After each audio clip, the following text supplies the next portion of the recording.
I am having a car, I am feeling bad, I am thinking he is wrong. ये सारे sentences अगर आप बोलते हैं तो रुक जाइए, ये गलत सेंटेंसेस हैं।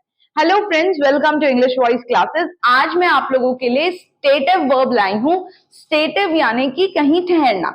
अब आप खुद सोचिए, जिन वर्ब्स का नाम ही स्टेटिव है वो बह कैसे सकते हैं, यानी कि कंटिन्यूस में कैसे बोले जा सकते हैं। तो अगर आप ये वीडियो देखते हैं तो आज के आज आपको पता लग जाएगा वो कौन से वर्ब्स हैं जिनके साथ आपको इज एम आर या वर्स वर्ब के बाद आईएनजी यानी कि कंटिन्यूस टेंस बिल्कुल नहीं बोलना। ठीक है, स्टार्ट करते हैं सबसे कॉमन मिस्टेक से जो लोग करते हैं, जैसे कि थिंक, हैव, फील और लाइक के साथ। अब ये सबसे कॉमन वर्ब है और लोग बहुत बार कॉन्फिडेंटली बोल देते हैं I am thinking, I am having, I am feeling या आई एम लाइकिंग। अब देखिए ये सारे सेंटेंसेस गलत हैं क्योंकि ये सारी वो फीलिंग्स बता रहे हैं जहां आप अपनी भावनाओं को स्पष्ट या एक जगह रखते हैं। जैसे देखिए, I am thinking he is honest. जब भी आप थिंक वर्ड को यूज करेंगे और आप बोलते हैं ये मेरी राय है, राय हो रही है, हम नहीं बोलते। तो इंग्लिश में भी हम I am thinking he is honest नहीं बोलेंगे। आप क्या बोलेंगे? इसकी सही इंग्लिश होगी I think he is honest. मैं ये सोचता हूं, सोच रहा हूं नहीं बोलते हम। तो जब भी आप ओपिनियन दिखाएं तो आप बोलेंगे I think he is honest. पर देखिए यही थिंक अगर आप किसी सोचने की प्रोसेस में बोलेंगे तो आप आईएनजी लगा सकते हैं, लेकिन डिफरेंस बिल्कुल स्पष्ट रहना चाहिए।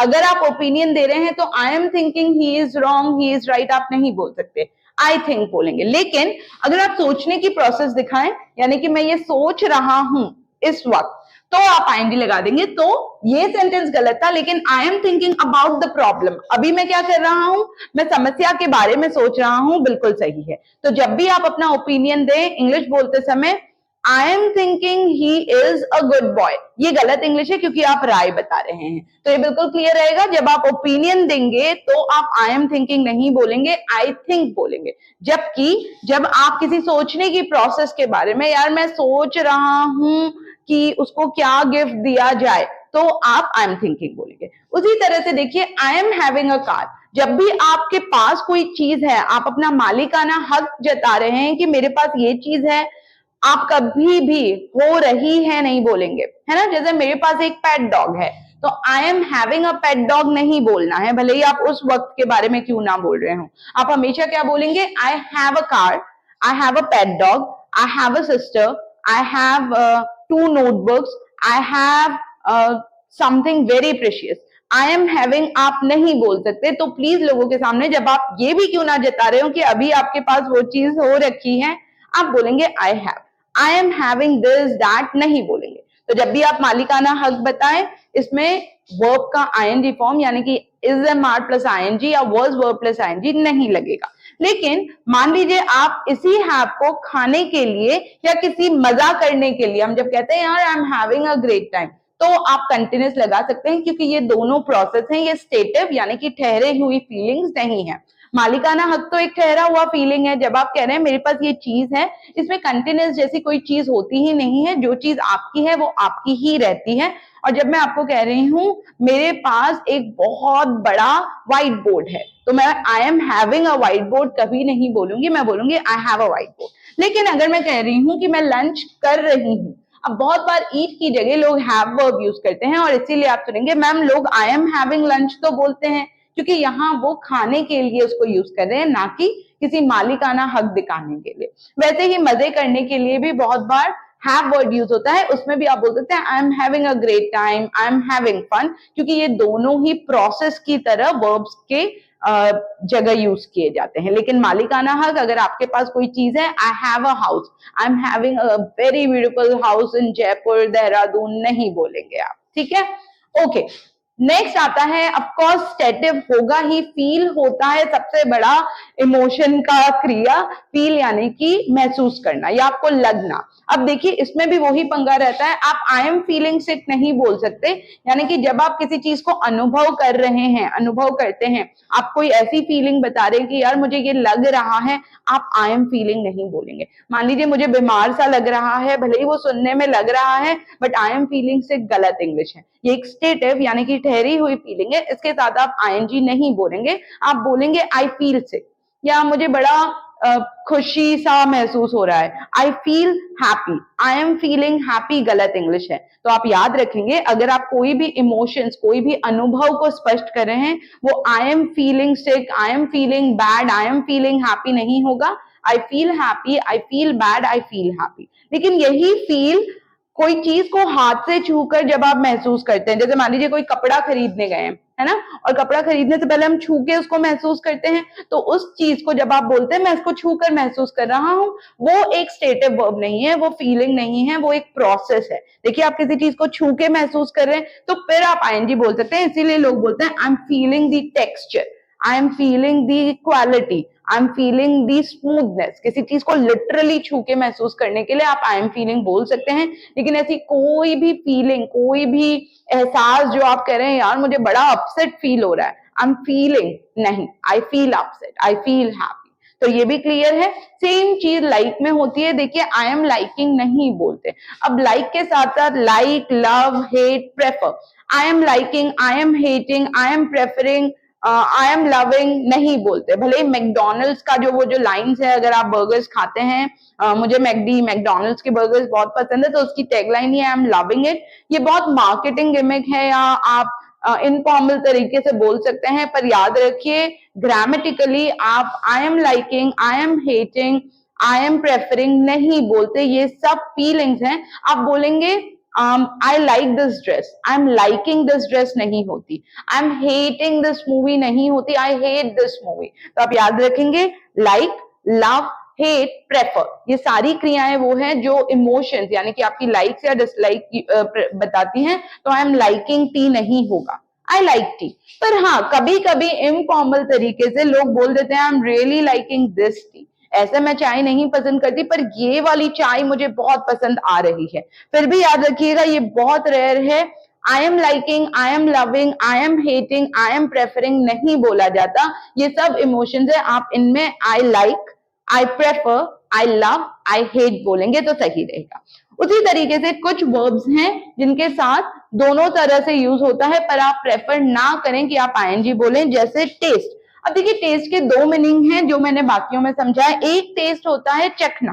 अब अगर मैं किसी चीज को चख के देख रही हूँ तो आई एम टेस्टिंग इट बोल सकती हूँ मैं, रुक जाओ मैं नमक चख रही हूँ, यहाँ मैं कोई क्रिया कर रही हूँ। पर मान लीजिए मुझे बोलना है कि यार ये चीज मीठा स्वाद करती है। टेस्ट होता है किसी चीज का स्वाद देखना, तो आप बोलेंगे इट टेस्ट स्वीट, या ये चीज रसगुल्ले बहुत अच्छे स्वाद होते हैं या मीठे होते हैं स्वाद में। अब यहाँ मैं कोई क्रिया नहीं बोल रही, तो रसगुल्लाज आर टेस्टिंग स्वीट गलत इंग्लिश है। मैं सीधे बोलूंगी रसगुल्लाज टेस्ट स्वीट, या कॉफी टेस्ट बिटर। कॉफी जो होती है उसका स्वाद कैसा होता है, कड़वा होता है, तो कॉफी टेस्ट बिटर। तो कोई भी जगह जहां आप बताते हैं कि यार ये चीज भले ही अभी हो रखी है मीठी, आप is testing sweet, is testing bitter नहीं बोलेंगे। हाँ, आप कोई चख रहे हैं तो आई एम टेस्टिंग इट, मैं चख रहा हूं। आपको ये ध्यान रखना होगा कि उस क्रिया को आप कैसे यूज कर रहे हैं। वैसे ही स्मेल, अगर कोई चीज की सुगंध ही अच्छी होती है तो आप इज स्मेलिंग नहीं बोलेंगे। आपने गुलाब तोड़ा, the rose is smelling nice, गुलाब अच्छा स्मेल कर रहा है, नहीं, द रोज स्मेल्स नाइस। हाँ, लेकिन मैं कहूंगी मैं परफ्यूम को सूंघ रही हूँ, रुको खरीदने से पहले मैं उसको सूंघ कर देखूंगी, तो मैं बोलूंगी I am smelling the perfume. ठीक है, तो अगर किसी चीज की जनरल में बात होती है उनके साथ आप the rose is smelling good, the perfume is smelling good नहीं बोलेंगे। वैसे ही लुक, देखिए लुक के भी दो मतलब होते हैं। अगर आप लिटरली किसी चीज को निहार रहे हैं, देख रहे हैं, तो आप I am looking at, he is looking at, she is looking at बोल सकते हैं। पर मान लीजिए कोई चीज प्रतीत होती है ऐसी, जैसे यार वो बहुत स्मार्ट दिख रहा है, he is looking very smart नहीं करेंगे, आप कहेंगे ही लुक्स रियली स्मार्ट। यार ये तो बहुत अच्छा दिखता है, दिख रहा है नहीं, it looks good, it looks very appealing, it looks attractive, it looks happy, it looks healthy. कोई पौधा है मेरा, वो हेल्दी दिख रहा है मुझे, मैं कहूंगी यार मरने वाला था but now it looks healthy, it is looking healthy नहीं। हाँ, आप लिटरली किसी चीज को निहार रहे हैं, देख रहे हैं, तो आप बोलेंगे I am looking at the sky, I am looking at you, मैं आपको देख रहा हूं। ऐसा प्रतीत नहीं होता, दिखता नहीं है, देख रहा हूं। ठीक है, और लास्ट देखिए अपीयर, अपीयर भी दोनों तरह से यूज होता है, पर आप ही इज अपीयरिंग अपसेट नहीं बोलेंगे, ही अपीयर्स। appears is प्रतीत होना, जैसे look बोला था मैंने, he appears to be upset, he appears to be happy, he is appearing नहीं। शो वगैरह में किसी आप शो में आने वाले हैं, पार्टिसिपेट कर रहे हैं, तो he is appearing on the show हो सकता है, पर जनरली अगर आप बोलते हैं ऐसा प्रतीत होता है, he appears very confident, he is appearing नहीं बोला जाता। तो इन चारों वर्ब्स को भी ध्यान रखिए। लेकिन कुछ वर्ब्स जिनके साथ आईएनजी का लोचा ही नहीं है, ये प्योर फीलिंग है। अभी तक जितने वर्ब्स बताए थे उनमें आईएनजी मत बोला कीजिए, पर कुछ सिचुएशंस में जैसे जब हैव को आप खाने या एंजॉय करने के अनुभव के लिए बोलते हैं तो बहुत बार आईएनजी लगा देते हैं, वैसे ही थिंक के साथ भी या लाइक या फील के साथ भी। पर याद रखिए, नो जानना, बिलीव विश्वास करना, मीन किसी चीज का मतलब होना या कोई भी चीज उसकी जो अर्थ है उस चीज का, अंडरस्टैंड समझना, नीड जरूरत होना, रिमेंबर याद रखना, याद करना, इन सब के साथ आप आईएनजी बिल्कुल नहीं सुनेंगे। अगर कोई सही इंग्लिश बोलता है, आप कोई बोल दे आई एम अंडरस्टैंडिंग यू, तो वो गलत इंग्लिश है, उसको बोलना चाहिए आई अंडरस्टैंड यू। तो अगर आप किसी से पूछ रहे हैं यार क्या तुम मुझे जान रहे हो, धीरे धीरे, तो आर यू नोइंग मी गलत इंग्लिश है, या आई एम नोइंग यू। आदमी बोलता है आई नो, या do you know me, do you know this now. वैसे ही आई एम बिलीविंग यू नहीं बोलना है, भले ही वो उस वक्त क्यों ना हो रहा हो, आप बोलेंगे डू यू बिलीव मी, क्या आप मुझ पे विश्वास करते हैं। वैसे ही व्हाट डू यू मीन सुनेंगे आप, what is you meaning, what are you meaning कभी नहीं सुनेंगे। इन सब वर्ब्स के साथ आप हमेशा प्रेफर करेंगे कि आप सिंपल प्रेजेंट, सिंपल पास्ट या फ्यूचर लगाएं, is am are plus ING ना लगाएं। वैसे ही I am understanding the problem, I understand the problem, I am understanding, भले ही आप उस मोमेंट के लिए क्यों ना बोल रहे हो, आई एम अंडरस्टैंडिंग आप नहीं बोलेंगे। आई एम नीडिंग हेल्प, मुझे जरूरत है मदद की उस वक्त। अब आपको लगेगा मैम ये तो कंटिन्यूस है, अभी वो चीज हो रही है, आई एम नीडिंग कभी नहीं होगा, I need help right now. वैसे ही remember, I am remembering her face, I remember her face, मुझे उसका चेहरा याद है। तो याद रहेगा, think, have, feel, like, taste, smell, look, appear, ये सारी वो क्रियाएं हैं जिनके साथ आईएनजी ना बोले।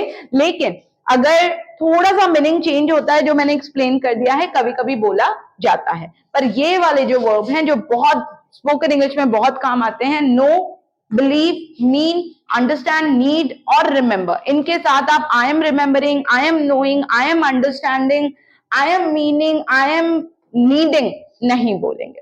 तो इसीलिए अगर अगली बार कोई बोले I am having a car, I am having a house, आप उसको बोलेंगे, उसको नहीं बोलेंगे, आप समझ जाएंगे कि इसको स्टेटिव यानी कि स्टेटिव वर्ब के बारे में नहीं पता, इसीलिए ये साथ में आईएनजी लगा दे रहा है।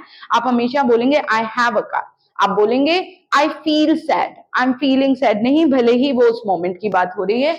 आप बोलेंगे I think he is very nice, I think the movie is amazing, I am thinking नहीं बोलेंगे। और वैसे ही आई एम लाइकिंग इट नहीं बोलेंगे, आई लाइक इट। अगर आप भाभी जी घर पे हैं, एक शो आता था उसमें वो आदमी बोलता रहता था, एक कैरेक्टर था आई लाइक इट, वो आई एम लाइकिंग इट नहीं बोलता था, उसकी ग्रामर बिल्कुल सही थी। एंड आई एम श्योर इस वीडियो को देखने के बाद आप भी स्टेटिव वर्ब नाम के चक्कर में मत पड़िए, बस ये ध्यान रखिए ये सारे वर्ब्स एक फीलिंग स्पष्ट करते हैं जो कंटिन्यूस नहीं होती, ये एक स्थिर चीज होती है, भले ही वो अभी क्यों ना हो रही हो।